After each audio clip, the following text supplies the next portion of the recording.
trees of green, red roses too. I see them bloom For me and you. And I think to myself, what a wonderful world. I see skies of blue, And clouds of white. the bright blessed day. The dark sacred night. And I think to myself, what a wonderful world. The colors of the rainbow, So pretty in the sky. also on the faces Of people going by. I see friends shaking hands saying, how do you do? They're really saying, I love you. And I think to myself, what a wonderful world. Our home is hung a warm by shells silver sun. I will not play at tug-of-war. I'd rather play at hug-of-war, where everyone hugs instead of tugs, where everyone giggles and rolls on the rug, where everyone kisses and everyone grins and everyone cuddles and everyone wins. Have you ever seen an extraterrestrial alien before? Well, we have. Let us tell you about it. An extraterrestrial alien I never expected to meet. It brought me this balcony in my bedroom on half of its 44 feet. It made its appearance this morning when plummeting out of the sky. Without a protective enclosure, it landed in a ditch nearby. It didn't resemble a rocket. 3, 2, 1, blast off! It certainly wasn't a bird, tweet, tweet, yet no one but me seemed to notice that anything odd had occurred.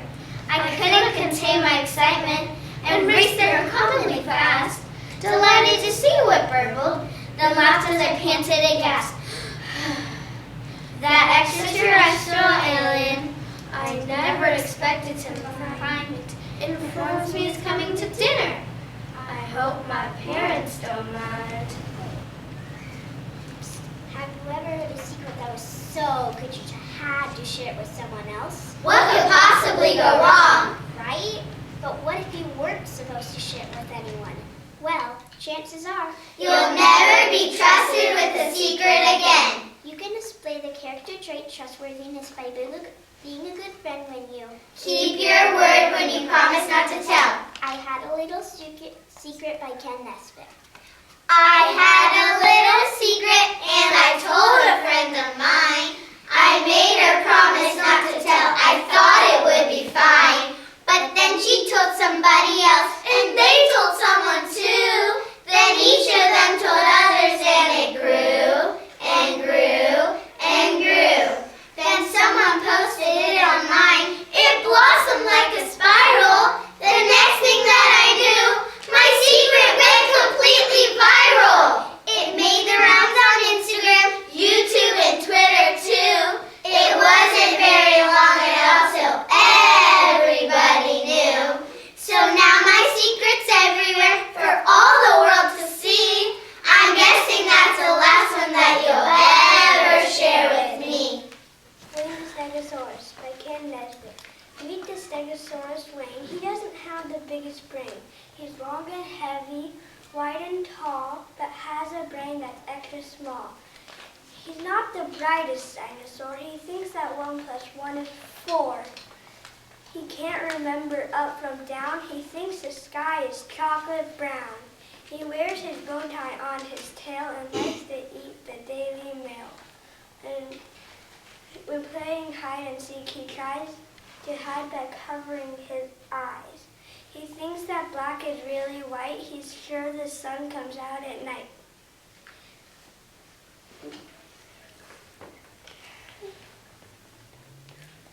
Oh, he thinks that water goes on trees, and when it's hot, he starts to freeze. He's happy when he's feeling ill. He likes to dance by standing still.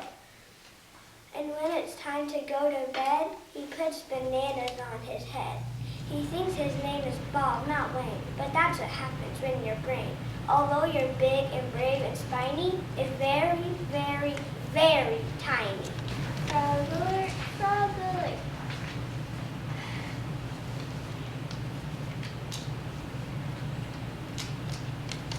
Six ones in our class. Frog-alert, frog-alert. Brought to school by Cass. Frog-alert, frog-alert. Hopping everywhere. Frog-alert, frog-alert. See the teacher glare. Frog-alert, frog-alert.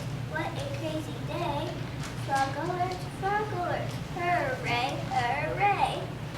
Everything on my shelf so empty. I bought a hot dog with everything on, and that was a big mistake. Because it came with a parrot, a bee and a bonnet, a wristwatch, a wrench, and a rake.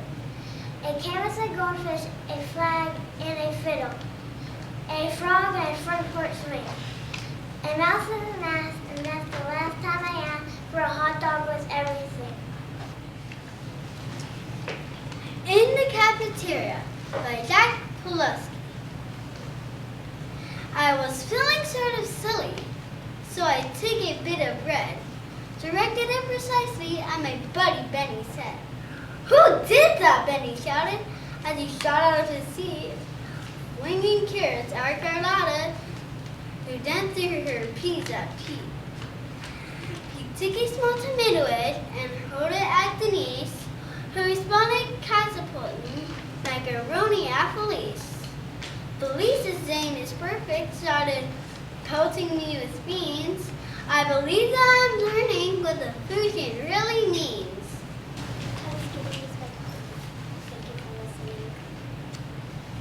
They said come skating. They said it's so nice. They said come skating. I got it twice. They said come skating. It sounded nice. I put on my roller. They meant ice. Our Teacher Sings the Beatles by Ken Nesbitt. Our teacher sings the Beatles. She must know every song. We ask her please to stop, but she just sings, "It won't be long." And then she croons like Elvis. She clearly thinks it's cool. And if we beg her not to, she just belts out, "Don't be cruel." She then does Michael Jackson. It drives us nearly mad. We have to cover up our ears because she's singing bad. She winds up with the Wiggles, or else a Barney song. And even worse, she tells us all that we should sing along. It's all my fault she does this. I feel like such a fool. I wish I'd never brought my karaoke box to school. This is a Clown song by Joe Raposo and Tom Dunsmuir.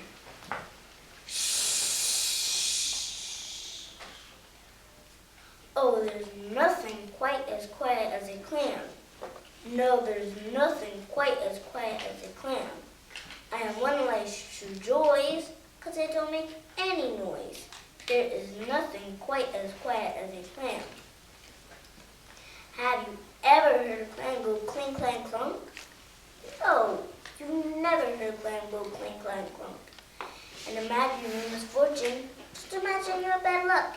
Instead, keep it quiet when cluck, cluck, cluck. No, there's nothing quite as quiet as a clam. No, there's nothing quite as quiet as a clam. I'm as silent as can be. You'll hear no noise from me. There is nothing quite as quiet as a clam. Have you ever heard a clam go clang, clang, clang? No, you've never heard a clam go clang, clang, clang. And imagine how you feel, just imagine how you think. Instead of keeping quiet when clink, clink, clink. Oh, there's nothing quite as quiet as a clam. No, nothing quite as quiet as a clam. Strictly silent I can keep, and I never make a peep. There is nothing quite as quiet as a clam. No, ma'am. There is nothing quite as quiet as a clam. Tell the students that my school is a dream team for us. In the morning, they're sure to make some fuss. Even when it's still not enough, here you are awake at 6 a.m.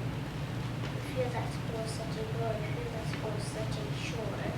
People say school couldn't now go. Really smart teachers, reading all the lectures, teaching all good work, caring all they want. We use pens, we use papers, we can draw many things and make many colorful things. East or West students like us the best. We start our day with prayer and end with lots of play. Thank you, Mom, and thank you, Dad, for sending me to the best school of all. I'll never trade my school to another because it's good for me forever. Pick me please by Callie Dacus. Teacher, teacher, pick me please. I know the name, it's Hercules. Ask me just this once. I'll prove to you I'm not that much of a dunce. My hand is waving so high. Won't you catch it with your eye? My heart is beating fast. Just waiting for you to just ask. Me? You picked me?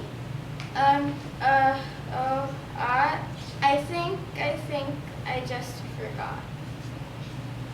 My lunch, a kid Nesbit. A candy bar, a piece of cake, a lollipop, a chocolate shake. Jelly donuts, chocolate chips, some gummy worms, and licorice whips. A candy cane, a lemon drop, some bubble gum, and some soda pop. Vanilla wafers, cherry punch. My mom slept in while I made lunch. No, by Judith Wierst. No, I refuse to. No, I don't choose to. No, I most certainly don't. You've made a mistake if you thought you could make me. No, I won't. No, you could beat me. No, you can eat me. Up from my head to my toes. And inside your belly, loudly and yelly, I'd say no to you. No, you could sock me, feed me some broccoli, tickle me until I turn blue. But in between giggles and wriggles and sniggles, I'd keep saying no's. No, you could tease me, please pretty please me. You could cry till your eyes washed away, beg till you're old, but I'd look at you cold.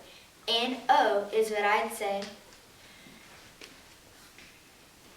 No, you could shove me, no, you could love me, with kisses all squishy and wet. You could scratch me with claws, but I'd say no because I forget. All the places to go with Dr. Seuss. Congratulations, today is your day. You're off to great places, you're off and away. You have brains in your head, you have feet in your shoes, and you can steer yourself any direction you choose. You're on your own, and you know what you know. You are the guy who decides where to go. All the places you'll go, you'll be on your way up. You'll be seeing great sights. You'll join the high flyers who soar to high heights. You won't lag behind because you'll have the speed. You'll pass the whole game and soon take the lead. Wherever you go, you'll be the best of the best. Wherever you fly, you'll top all of the rest. Except when you don't, because sometimes you won't. I'm sorry to say so, but sadly it's true that bang-ups and hang-ups can happen to you. You can get hung up in a prickly perch. Your game will fly on. You'll be left in a lurch. You'll come down from the lurch with an unpleasant bump. Chances are then, you'll be left in a slump. And when you're in a slump, you're not in for much fun. For slumping yourself is not easily done. You'll come to a place where the streets are not marked. Some that are lighted, but mostly they're dark. A place you could sprain with your elbow and chin. Do you dare stay out? Do you dare go in? How much can you lose? How much can you win? All the places you go, there is fun to be done. There are points to be scored. There are games to be won. And the magical things you can do with that ball make you the winningest winner of all. Fame! You'll be as famous can be, with the whole wide world watching you win on TV. except when they don't, because sometimes they will. You'll get mixed up, of course, as you already know. You'll get mixed up with many strange birds as you go. So be sure when you step with great care and great tact, and remember that life's a big balancing act. Never forget to be dexterous and deft. And never mix up your right foot with your left. And will you succeed? Yes, of course. 98 3/4% guaranteed. Kid, you'll move mountains. So be in a Buxbaum or Bixby or Bray or Mordecai Ali, Van Allen, O'Shea. You're off to great places. You're off and away. Your mountain is waiting, so get on your way. Noise Day by Shel Silverstein. Let's have one day for girls and boyses where you can make the grandest noises. Screech, scream, holler, and yell. Buzz a buzzer, clang a bell. Sneeze, hiccup, whistle, shout, and laugh until your lungs wear out. Get a drill, drive it out, turn the hose on the garbage pail. Shout, yahoo, hurrah, hooray. Turn up the music all the way. Try and bounce your bowling ball. Ride your skateboard up the wall. Chomp your food, a smack and a slurp. Chew, chomp, hiccup, burp. One day you'll do all of these, but the rest of the days, be quiet, please. Hi, I'm John Sylvester, and I'm going to be reciting the beginning monologue from How to Train Your Dragon, inspired by the novel written by Cressida Cowell. This is Burr. It's 12 days north from hopeless and a few degrees south from freezing to death. It's located solidly on the meridian of misery. My village, in a word, sturdy, and it's been here for 7 generations. But every single building is new. We have fishing, hunting, a charming view of the sunsets. The only problems are the pests. You see, most places have mice or mosquitoes. We have dragons. Most people would leave, but not us. We're Vikings. We have stubbornness issues. My name is Hiccup. Great name, I know, but it's not the worst. Parents believe a hideous name will frighten off gnomes and trolls. Not that our charming Viking demeanor wouldn't do that. That's Stoic the Vast, chief of the tribe. They say when he was a baby, he popped the dragon's head clean off its shoulders. Do I believe this? Yes, I do. Oh, that meathead with the attitude and interchangeable hands, that's Gobber.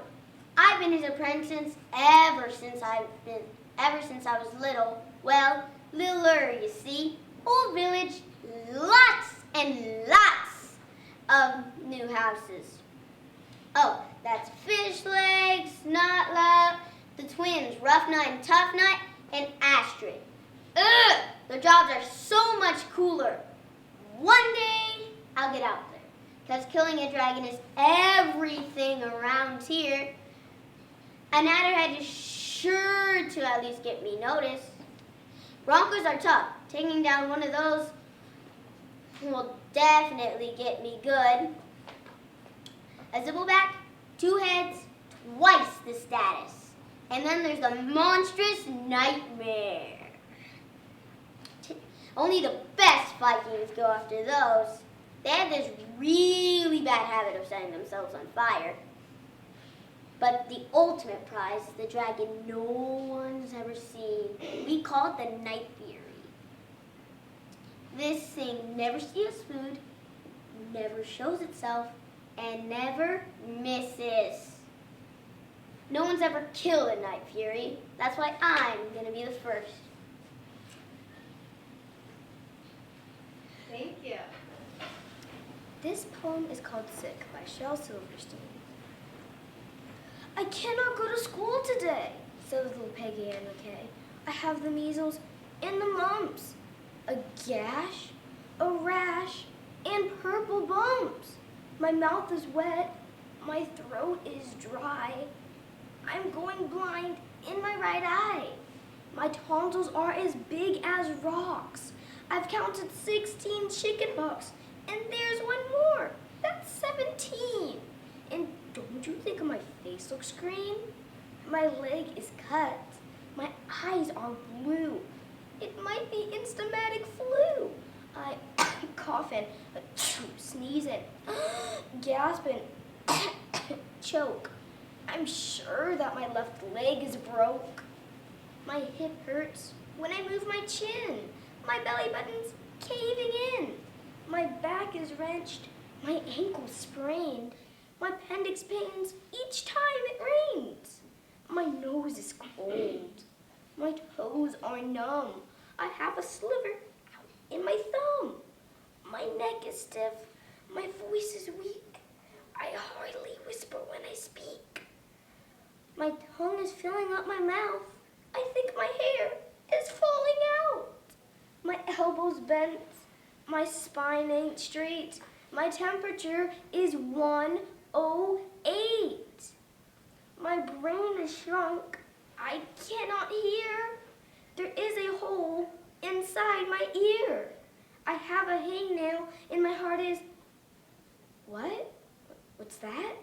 What's that you say? Did you say today is Saturday? Goodbye, I'm going off to play. Why English is So Hard by author unknown. We'll begin with a box, and the plural is boxes. But the plural of ox becomes oxen, not oxes. One fowl is a goose, and two are called geese. But the plural of moose should never be meese. You may find a lone mouse, or a nest full of mice, but the plural of house is houses, not hice. If the plural of man is always called min, why shouldn't the plural of pan be called pin? If I speak of my foot and show you my feet, and I give you a boot, would a pair be called beat? If one is a tooth and a whole set of teeth, why shouldn't the plural of booth be called beef? Then one may be that, and three would be those, yet hat in the plural should never be hose, and the plural of cat is cats, not coes. We speak of a brother, and also a brethren, but though we say mother, we never say metherin. Then the masculine pronouns are he, his, and him, but imagine the feminine. She, shiz, and shim?